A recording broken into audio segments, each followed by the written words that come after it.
Hello বন্ধুরা, তো এখন চলে এসেছি যোধপুর উমেদ ভবনের জাদুঘর অর্থাৎ মিউজিয়ামের ভিতরে। এই জাদুঘরে যোধপুরের রাঠোর রাজবংশের ইতিহাস, তাদের জীবনযাত্রা, রাজকীয় অটোমোবাইল, ভিন্টেজ গাড়ি এবং বিভিন্ন ঐতিহ্যবাহী সামগ্রী প্রদর্শিত হয়, যা দর্শকদের রাজকীয় ঐতিহ্য সম্পর্কে ধারণা দেয়। এটি ঐতিহ্যবাহী ভারতীয় একটি স্থাপত্যের নিদর্শন। এখানে পাশ্চাত্য প্রভাবেরও নিদর্শন রয়েছে। এখানে রয়েছে ইন্দো সারাসেনিক শৈলীতে নির্মিত সমস্ত জাদুঘরটি। তো এই জাদুঘরে দেখো কি কি রয়েছে। রয়েছে যোধপুরের রাঠোর রাজবংশের বিভিন্ন ছবি, রয়েছে রাওযোধা এবং বর্তমান রাজার ছবি, বিভিন্ন রাজবংশের বিভিন্ন ইতিহাস সম্পর্কে, তাদের বংশতালিকা সম্পর্কে আমরা এগুলি থেকে ধারণা পেতে পারি।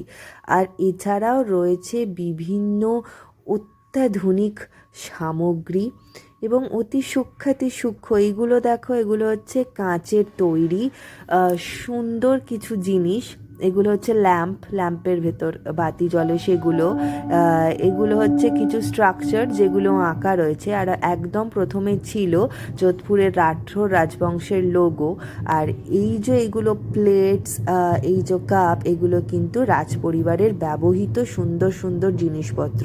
এই সমস্ত কাঁচের সামগ্রীগুলো কিন্তু রাজপরিবারের ব্যবহৃত। এত সূক্ষ্ম, এত সুন্দর এই জিনিসগুলো, যেগুলো সত্যি রাজকীয়তারই নিদর্শন। সাধারণ মানুষের চোখে এগুলো সত্যি অসাধারণ, ভীষণ সুন্দর লেগেছে। অতি সূক্ষ্ম কাঁচের তৈরি বিভিন্ন সুরাপাত্র, ভীষণ সুন্দর দেখতে। বিভিন্ন ক্যান্ডেল স্ট্যান্ডস রয়েছে, রয়েছে ফুলদানি, ফ্লাওয়ার ভাস, ভীষণ সুন্দর দেখতে। এই কাঁচের তৈরির যে সংগ্রহশালাগুলো, কাঁচের জিনিসপত্রের যে জায়গাটি, সেটা ভীষণ ভালো লেগেছে আমাদের। এইখানটা দেখো, এত সুন্দর সুন্দর ছোট্ট ছোট্ট কাপগুলো, যেন মনে হচ্ছে খেলনার জিনিস না, কিন্তু আসলে এগুলো ওদের ব্যবহার্য জিনিসপত্র। ভীষণ সুন্দর দেখতে। টি পটগুলো কি সুন্দর, অসাধারণ লেগেছে আমার এই জায়গাটা।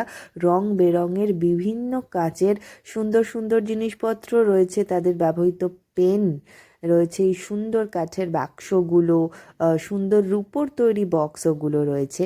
মানে এই জায়গায় এলে আর চোখ ফেরানো সম্ভব নয়। তো এরপর সরাসরি চলে এসেছি আমরা ডাইনিং টেবিলে। দেখো ডাইনিং টেবিলে কি অপূর্ব সুন্দর, বিদেশি কায়দায় তৈরি এবং রাজপরিবারের বিভিন্ন